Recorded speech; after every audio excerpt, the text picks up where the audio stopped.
प्रहार जनशक्ती पक्षाच्या वतीने आक्रोश मोर्चाचे आयोजन करण्यात आले होते। छत्रपती संभाजीनगरच्या क्रांती चौकातून या मोर्चाला सुरुवात करण्यात आली होती।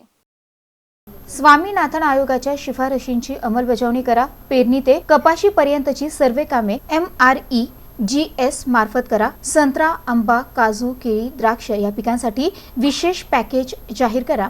घरकुलासाठी शहर आणि ग्रामीण असा भेदभाव न करता 5 लाखांचा निधी द्यावा। बेघरांसाठी स्वतंत्र निवारा योजना तयार करा। यासह विविध मागण्यांसाठी हा मोर्चा काढण्यात आला होता।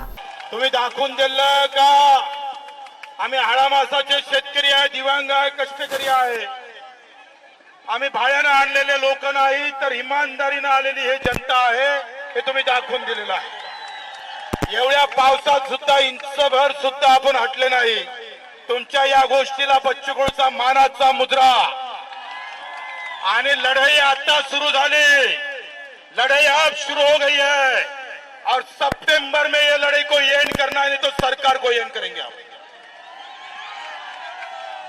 आता याच्या नंतर मुंबईला चलायची तयारी आहे का? पक्का?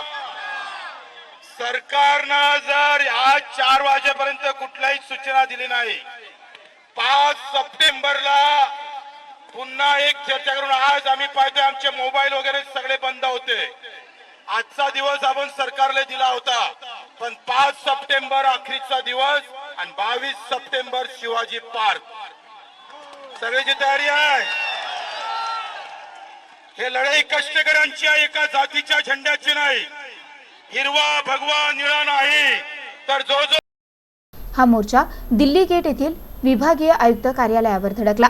राज्यभरातून दिव्यांग, शेतकरी, शेतमजूर आणि कष्टकरी या मोर्चामध्ये सहभागी झाले होते।